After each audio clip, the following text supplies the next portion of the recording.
So like, yes, my type A plus plusers, and I love that is going to be my contribution to the culture is type A plus plusers. These are people who, and you're right, whether they're single or coupled, when they come in, I mean, they are like proficient's an understatement, fluent in, at least 5 things, right? And, top of every class that they have been in, right? And so, I'm sure I have more than my statistical fair share of valedictorians in my office, right? And the vulnerability required in intimacy is not something that you can prepare for in this type of go after it kind of way. You can't go after vulnerability. You actually have to practice a type of presence and stillness that allows vulnerability to emerge. Welcome to The Intimate Philosopher, where philosophy meets intimacy and life's biggest questions finally feel at home. I'm Dr. Emma Smith. I'm a licensed professional counselor, certified sex therapist, and existential philosophy nerd, inviting you to join me for an after-hours conversation. This is a space to slow down, pour a glass of wine, or maybe a cup of tea, and explore the messy, beautiful intersections of meaning, connection, desire, and being fully human. This is the place for real conversations about the parts of life that don't fit neatly into a box. So, grab your glass, get comfy, and let's dive in. Hi, friends, and welcome back to The Intimate Philosopher. I am here with Dr. Alivia Stehlik, and we are tackling part 2 of our late in life / dating / cultural commentary on all the things. Apparently, we covered so much territory that last time. So I'm just so grateful to you, Alivia, for being willing to just kind of on the fly be like, yeah, we're just going to do part 2 instead of trying to, I don't know, cut this down to something that is a reasonable amount of time.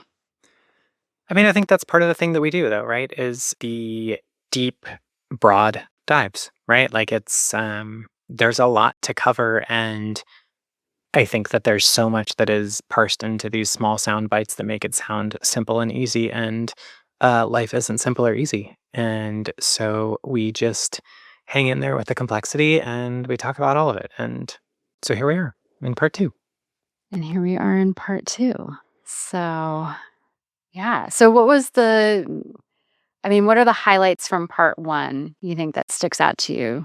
I mean, I think that we talked about the idea that there are a group of people that have been called late in life virgins or late to sex folks. And in discussing that, you did some research. And, when you heard about this, you did some research. And turns out that actually maybe even the term is probably wrong or outdated because folks in general actually seem to be later to sex than we kind of talk about or think about in the cultural narrative, right? I think, we're all a little bit stuck in where and how and when we grew up. Like my favorite music was all written in the late 90s and early 2000s. And so I think there's this idea that, well, of course the kids are having sex. And as it turns out, the kids are not having sex. Or many of the kids are not having sex. And when I say kids, I mean teenagers, right? But I think when I was in high school, and certainly when I was in college, like kids were having sex, Mhm. like my peers were. And so, but it seems that the research shows that that age that people are starting to have sex has trended higher, potentially by like up to a decade. That's a Yeah. pretty big shift. And so I think we talked about that. What else do we talk about? Well, we talked about we left off on one of the pieces that I think is probably the most important, which is saying that, when you're thinking about dating and thinking about vulnerability and being in relationship, intimately or not, just being connected to another person, that the anxiety that you might feel, that little a anxiety is just part of the human experience. And so that doesn't mean that you are unprepared or not ready or any other criticism that somebody might levy at themselves. It's you put it so beautifully at the end. You said, it's one of those universal human experiences. Yeah, I think so. I think we also talked about this idea of, you know, being ready and maybe you want to have sex or want to have a physical relationship with somebody, you want to have physical intimacy, um, and you might feel ready in the sense of wanting, but ready in the sense of competence, maybe like, I don't even know what I'm doing. I don't know how to do this. And I know you work with a lot of type A plus plus people, and it occurs to me that you've said often about people who tend to come see you that there's this sense of, you know, particularly for couples therapy, I think that, folks who come see you are generally like really, really good at everything else in their life and their relationship. But then they have this like, we don't know how to manage sex or intimacy. And there's something like kind of, what's the word that I'm looking for here? Man, I can't find the word, but surprising that folks who are A plus plus, very hyper competent in all of these other areas, and when it comes to intimacy in their personal lives, they struggle. And so I'm curious if that has a complement or in folks who are single and trying to get out there. Absolutely. I mean, so I think I don't know if this is the word that you were looking for, but there's this idea that, intimacy can't be optimized, and you can't uh you can't study for it or prepare for it in the same direction or with the same force as you might for other areas of your life, right? So like, yes, my type A plus plusers, and I love that that is going to be my contribution to the culture is type A plus plusers.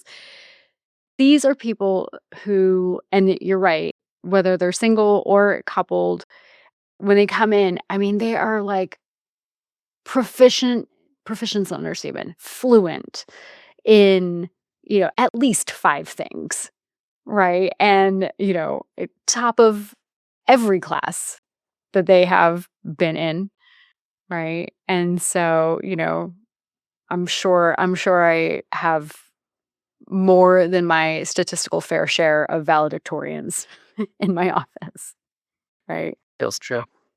And the vulnerability required in intimacy is not something that you can prepare for in this type of go after it kind of way. You can't go after vulnerability. You actually have to practice a type of presence and stillness that allows vulnerability to emerge, right? This isn't something that can be wrenched out of somebody else. It actually has to unfold. And you can think about, the way that like flower petals open, and one time I said that to somebody, and do you know what they said? I love this. What did they say? They said, well, there's a way that florists can force open roses. So you actually think that they have bloomed, but they actually haven't peak bloomed. They have just had their petals pulled apart in a certain type of way that doesn't damage the flower. But that's one of the ways that you can make roses last longer. And You're missing the point, my guy. You're missing the point. I love that you assumed that this was a man. Am I wrong? That is irrelevant. Uh, isn't it funny though? I mean, like, but yeah, it was besides the point. And I'm sure that Corey and I could do a whole other episode on just that piece of it. What was so fascinating about that was even there, right? This analogy is framed as a problem needing a solution. The flower won't open when I need it to be opened. Let's bust that sucker open. I'm like, no, no, we're not. That's not how we do it, right? And so the problem is that when I tell people, you can't prepare to be seen and received the way that you are used to preparing for things, a lot of times they get insulted. I believe that. If you have been able to prepare for and ace every exam in your life, then the idea of something that you just have to show up and be present for, and that Mhm. your presence is actually the thing, that could be terrifying. Yeah. And we're just talking about emotional, right? And then you get into the bedroom and it's like, hey, now you get to be emotionally naked and physically naked. How about them apples? I think people prepare for physical nakedness, at least in they go to the gym or something, but I'm not sure they're going to the gym naked. So it's really not the same thing. You're No. welcome. Yes, thank you. Thank you. I don't know. Some of the gyms in Nashville apparently have like what seems to be a clothing optional dress code. That Mm. has been interesting. I think that's true everywhere. There are always some places that are, less clothes. This is more of a commentary about how often I go to the gym. And I have so nothing to say about that. it's fine. And not, I'm not trying to police anybody's workout attire at all. I'm just trying not to be there, actually. And most of the time I'm not. So there we go. Okay. Back to it because we are not going to have a part three. So yeah, so I think that for my type A plus plusers, that is one of the most difficult things is to say, hey, everything that got you to where you want to be in life and all of the tools that you have used and harnessed and cultivated with precision and and skill, actually we need you to do less of that and just allow yourself to be. And I think that in a culture that uh we have that Puritan work ethic, right? And so there's this idea of your worth is based on your utility. And now I'm telling people to stand still and receive themselves and then prepare to receive another person and have that raw, authentic, unarmored exchange. And that's terrifying for folks because it's the antithesis of what they have done so beautifully and successfully in every other area of their life. So if it's difficult, it's because it's difficult. Wow. I mean, we could end the episode right there. Well, Except for that we have a game that we're going to play.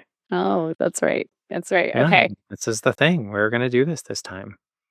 All right. So we're going to play a little game. I have some scenarios for you, right? If we're talking about folks who are, I'm going to use my air quotes again, late in life to have sex, right? Mhm. Which may not be late at all compared to what we think is actually happening based on Right. research. But folks who maybe are later than we would societally or culturally have understood. Folks who are having sex for the first time in their 20s, late 20s, early 30s, or later than that potentially. Mhm. And so I'm going to give you some scenarios. I'm curious about what you think. So the title of this game is "What would you say to someone who?" Very original title. Thank you. I thought of it myself. We're going to call the first person the engineer. They are 32. They are brilliant. They have never dated because they have been exceptionally busy with engineering and grades and engineering and books and engineering. and solving problems and engineering, and they just haven't gotten around to dating. Oh, okay. Okay. And what would Because I say to them?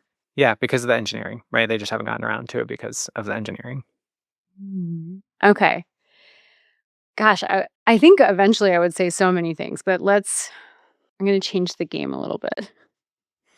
Um, And it is your podcast, I guess you can. okay. There's so many things I mean, this episode could be an hour-long Nope. segment, right? Right.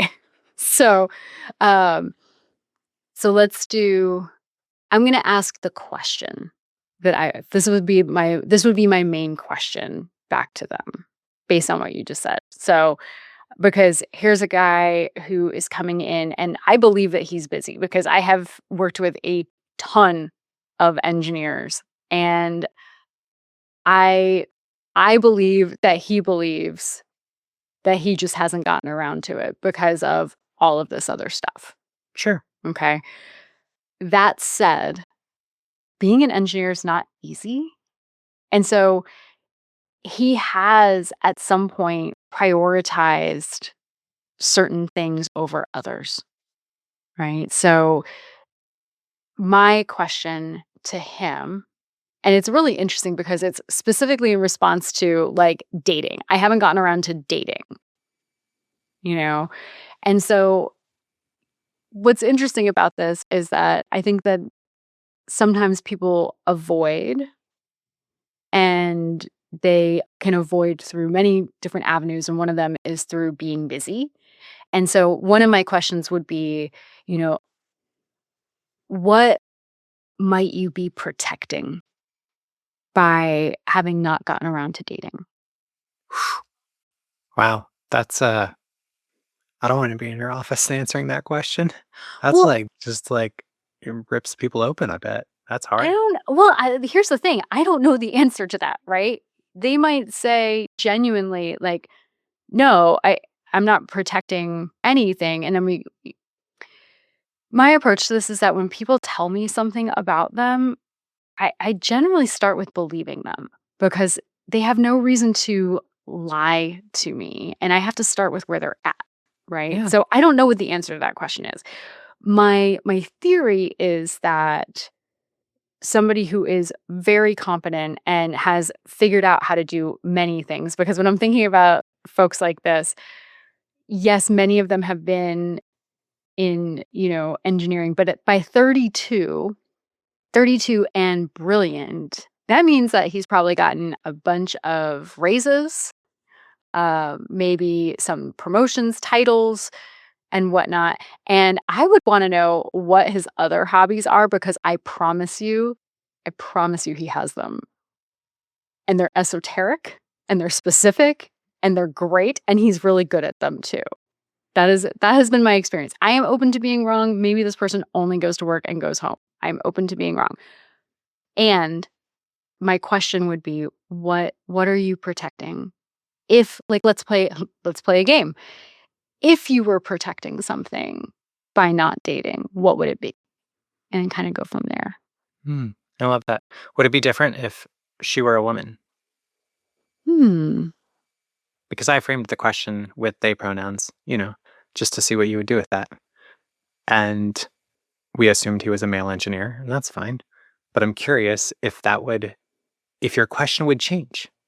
Because like you see patterns, right? And people show up differently. And I'm curious if like, I don't know, is there a gendered difference to that or to what you would expect to see or what like you have historically seen Oh, that's or do you think it would be the fascinating. same question? Yeah. In this moment, I'm like, have I worked with any female engineers? I know that they exist. I'm just like, oh, okay. I think, I think I would have to be careful if I had a woman in STEM sitting in front of me to not let her off the hook because I could assume that she was working twice as hard and really might have put things to the back burner that were about her personally, because that's often what we require of women, particularly in business or especially in like male dominated industries. Like they have to be so much better. I mean, they don't get to have a bad day. And so I think that sometimes there can be a different set of rules. And the question would probably still be really important to ask. And the answer might be very different, Hmm. right? The answer might be I'm protecting my livelihood Yeah. instead of I'm protecting maybe like my heart or I'm protecting, against like vulnerability or judgment. It might actually lead to a different answer, but I think the question would still be very important to ask. So Mm. that's fantastic. Thank you. Yeah. So, next question Okay. is we'll call this person the deliberate one. The equivalent to somebody who is childless by choice, right? Like who never wanted kids and just was like, I'm not having kids. So we'll call this somebody who has made a deliberate choice to not have sex, to not be in a relationship, not dated, whether that's because of their faith, whether that's because of their values, whether that's, like whatever, but kind of an internal choice. And now maybe something has shifted, um or it's just the right time, and like it was always going to be at a later time, but for some reason or another now they are like on board and kind of want to start dating or want to start having sex, and like aren't sure how to even start because they never did. They were just isolated from that. Okay. Okay. So can I ask you some clarifying questions? Sure. Okay. So this is someone who truly of their own free will and choice was like, I am not interested in any of that right now. I have goals, I have other things that I'm working on. I am choosing to not date. And equally as of their own free will and choice, they're like, okay, now I'm ready to start. Yeah, different from the last person in that the last, our last character said, I just haven't gotten around to it, right? The implies this there was no intentional decision not to do this. And we can argue whether, like I'm sure that in a session with you that might different things might come out, but they're Mhm. going in position was, this was just like I just didn't get around to it. This is somebody who chose not to get around to it, right? It was like, I'm not going to do this, whether it's, high school, college, whatever, I'm not going to. And at some point, they have now decided they're ready, but find themselves like, I don't even know where to start. I don't know how to do this. I never did this. I didn't do this when all of my friends were doing this or when my peers were doing this. And now I am, and I feel a little bit out of my depth. What do I do? Mm. Okay. Okay. Yeah. So I mean, the first thing that I would probably point out is how incredible it was that they were able to decide what they wanted at a young age and go after it, especially with it being, against the norm, right? Is if that was depending on how they grew up and saying like that, I mean, that's a level of strength and conviction that is really fun to work with, that we get to work with that and we get to use this as a strength going forward. And then that word forward being really key in saying, you know, what is it that you're choosing now? Like, yes, I hear you're choosing to date, but what is it that you're moving toward? And is it, toward connection, toward, of course, I would let them answer, but I'm thinking, possible answers towards connection, towards intimacy, toward having someone to go on adventures with, toward starting a family, whatever it is. But the angst that they might be feeling about not being, I don't know, as up to speed as their friends, really challenging and saying like, "Wait a second, you you knew what you wanted and you had the guts to go after it." And that's so cool. And like that gets to count. And you're not behind anything, right? That was something that you said no to at the time, and now you're saying yes, and like, let's put the energy towards discovering what are you saying yes to now. Hmm. I love that. I think that's such a great way to look at that. I would not have thought of that. Oh, well, thank you. I, I just, I think that people, gosh, there's just so much about expectation, right? And just thinking about like how hard it is to stick to your guns, like when you know yourself. I know that this isn't the right path for me. I'm going this other way. And like, gosh, I mean, I, regardless of the gender of this person, I'm sure that somebody had something to say about what they were choosing or Somebody not choosing, definitely had something to say, I'm sure too. right? Gosh. So let's use that. And like, yeah, that gets to count. I love that. I think it does count. Okay. So that brings us to my last character here. I'm sure there are lots more characters that are out there, but this is my last one. And we'll call this person the frozen one. And really, this one's kind of about fear that, like, and maybe this is even somebody that has dated, but who has never had sex, right? Who's really terrified of this physical connection with somebody of that first physical experience, and like that that's pretty challenging, right? Mhm. Like, you've gone a long part of your life without that, and then to decide to do that, or just like I don't know, I can imagine that being something that like, the longer it goes before you do that or without having done that, the, like, bigger it seems in your head, like, everybody else knows how to do this and I don't know how, and, like, it just gets scarier and scarier. Hmm. Gosh. Well, it's really interesting is that on the episode with Deborah Cat, we talked about how most people are still having sex the way they did when they were teenagers. It's Right. true, you did, yeah. We talked about that. So I guess this isn't my real answer, but part of my answer would probably be I need you to go listen to this episode because what you're going to find out is that nobody got the manual and it's okay to not be competent in something. And also like, is that the point? Or is that why we're doing this? Is to like check check this box, you know? And probably the answer to that is no, unless it's yes. And then we'll have a different conversation. But for most people asking this question, I would imagine that it would be no. And realizing, it's kind of like what I had said to you when I started really like learning about business and leaning into business and learning more about marketing and leaning into that. And I just kept, saying, it's all fake. It's all fake.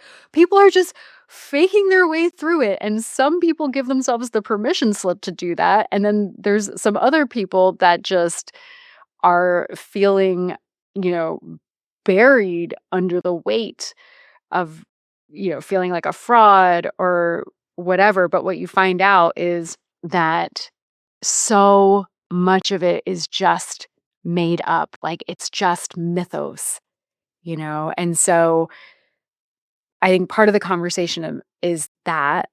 And then part of the conversation is also, I think about like, well, who are you what is the quality of person that you were choosing to do this with? And how much of your focus is on giving them a certain experience versus giving yourself a certain experience? Hmm.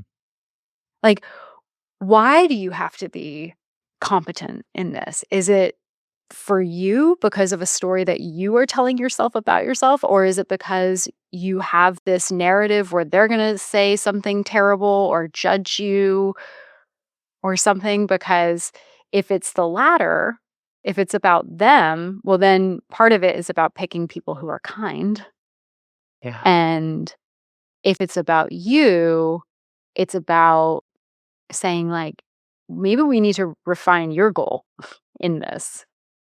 And what about saying, like, I just want to experience this thing. I want to have this experience. I want to feel my way through this experience instead of thinking that, we're just going to power through and, get our gold star, right? Or get our A plus the first time. Like that's not really I don't think that's why most people set out to do this. And so it's really a framing around the why. Hmm. So you're saying there's really no reason to be afraid of doing it wrong? I mean, yeah, I think, well, I mean, if you pick somebody who is a terrible person, then that fear could be founded. And if that happens, please let that be about them and not about you. And also, they just told you something very valuable about them, and then we never have to worry about having sex with them again, Truth. right? So, uh, yeah, so I think, my question for this person would be like, can you let it just be clumsy if that's what it's gonna be? Can you give yourself permission to just kind of feel your way through the experience? Eventually, we'd like to talk about it being about pleasure, right? But maybe the first time we're just talking about, like, can you just be present in your body through the experience? Yeah, I mean, that really is where we started this episode, right? Like you said, this idea of we were talking about your A plus plusers and this idea of just, slowing down and just being instead of doing. And I think it sounds like the same thing applies here that like it's less about doing something right and more just being present in it. Yeah. I mean, we talk about this showing up late to the party, if you will, as if like the clock is the problem, right? Or that you being, missing an appointment that, by the way, you never had, uh, is the problem. I think that when I think about, all three of these people, right? The engineer, the person who waited on purpose, which I'm still just like blown away by, and the person who is, afraid and kind of frozen about, basically stage fright. And even, the person listening to this in their car right now, I think one of the questions is like, what are you waiting to be sure of? And maybe you were never going to be sure of that anyway, right? Like maybe you're never going to be sure if it's the right time or the right person. Maybe you're never going to have the certainty of, should I be prioritizing this and getting around to it? Like, you may never feel ready. Readiness is a myth. Readiness is something that you feel when you are 20 feet ahead and you can turn around, you can look back and you can be like, I was ready. But I don't think that readiness is something that we fully arrive at. Hmm. And Yeah. boy, did I learn my lesson the hard way with that one. So I don't know. What would you tell these people? Ah. Um, I don't think I would tell them anything as good as what you told them. I think this is what you do. I think you're so good at this, right? Like this is, I talk to people about how they move and, being in their bodies and if pain or function, like that's my jam, but I think that's a different thing. But I don't know. I think that you and I have talked about this so much that I think that this idea of presence and knowing what you want, right? Like if you want to experience this, if this is something you want to do, then like you have to choose to do it, right? Mhm. And and doing it in this case is is actually just like it's showing up. It's being, right? It's being your whole self. It's being in your body. It is being in an encounter with someone. It is being willing to be vulnerable, right? You talked about this earlier, this idea of being emotionally vulnerable, but also, physically vulnerable, standing in a room naked with somebody, right? Like Mhm. being with somebody else's body, being with your own body. I think there's so much of we I think, spend so much time away from our bodies and not really like knowing what feels good, what we want, or even what our body feels like. Um, Mm. and so I think the idea of I just haven't gotten around to it. Well, is that something you want or not? You've gotten around to other things that you want. And so like if you want this, go be excellent at this. Right? Like go chase this down the same way that you've chased down the other things that you wanted. Right? Like, and to somebody who waited on purpose and is now ready, the starting is showing up where people are, right? Mhm. Like it's maybe it's signing up for the apps and actually messaging people. Maybe it's, showing up at events where the kind of people you like are going to show up. Maybe it's, like it's doing that stuff. It's being present in the world with people. And I think the being afraid, I think that like everybody has some fear internally about like, am I going to do this right? Is it going to go well? What is my partner going to think? Like, and that's not just the first time. Like, I think that that happens to people throughout their relationship or relationships. Like, things change and bodies change and situations change. And it's never the same experience twice. And Mhm. so I think that you just got to show up and be like, um, the some of the best things in life are when you're able to be vulnerable. Yeah. Yeah, they are. When you were talking to that first one, the engineer, and you said go after it the way that you've gone after everything else, Mhm. right? One of the things I thought, because at first I was like, but wait a second, they're going to go after it just the way that they've gone after everything else. And I want to amend that. You're right. Because one of the things that makes people who are so brilliantly competent, is that they go after things in the way that they need to be gone after. They don't just use the same technique. Like maybe they bring the same ambition, maybe they bring the same tenacity and the same uh, resilience to not give up after the first time, but usually they can target their approach and say, oh, this challenge needs to be met in this way, and this challenge needs to be met in this way. And so I'm not asking people to be different in their approach. I'm just saying that this particular scenario requires a different kind of approach. But their ability or their willingness to use that version is no different than what they would do in any other one. So, I think that's really lovely. And also, with the dating one, you're right. The dating experience, like, let the experience be about not just finding a person, but actually about the whole dating experience, Like, I think that one of the most fun things about dating apps is just seeing how people respond to different questions or different pictures that are arranged in different orders, and saying like, this isn't about you. This isn't a resume. This is about, it's kind of like it's I know that fishing has like a bad association on the internet, but I'm talking about like, when you throw your line in the water, right? I know I shouldn't be making a fishing analogy. Like, what am I doing? That this is allegedly you throw your fishing line in the water. Throw it, cast. You cast your Go ahead, say it for me. She's laughing at me. Again, this is a Just podcast and nobody can see you laughing at me.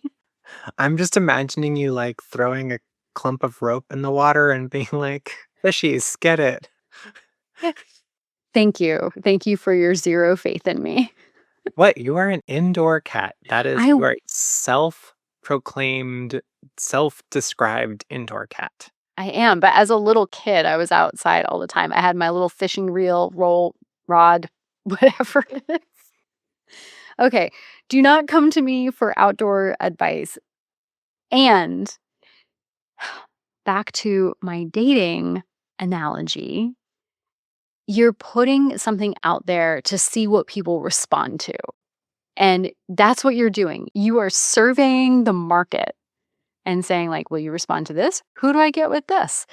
What kind of people do I get if I put this prompt out versus this prompt, And if you can make it about the other people instead of about yourself, I actually think that it can be at least thought-provoking or curious, that you can approach it with curiosity instead of feeling like, the world is grading you. Like, remember that horrible website, Hot or Not, Boy, do I. right? Like, there was this idea that you put your picture out there, and this just slightly predated, I think, the dating profile. So I think this is part of the problem, is that people would be like, rate my picture. And, oh yeah, they're hot. They're not. It was this whole thing. And I just remember being in college and being like, oh my gosh, this feels like signing yourself up to be punched in the face. So whatever. But I think that you can actually say, what if we turn this around and say, like, if I put this series of information out there, who do I get? And I always think that that's a way to, I don't know, make it more tolerable in the meantime. Anyway, I think that is a good place to stop. And thank you again for being in this with me and talking through this with me, and for editing, for all of your editing work.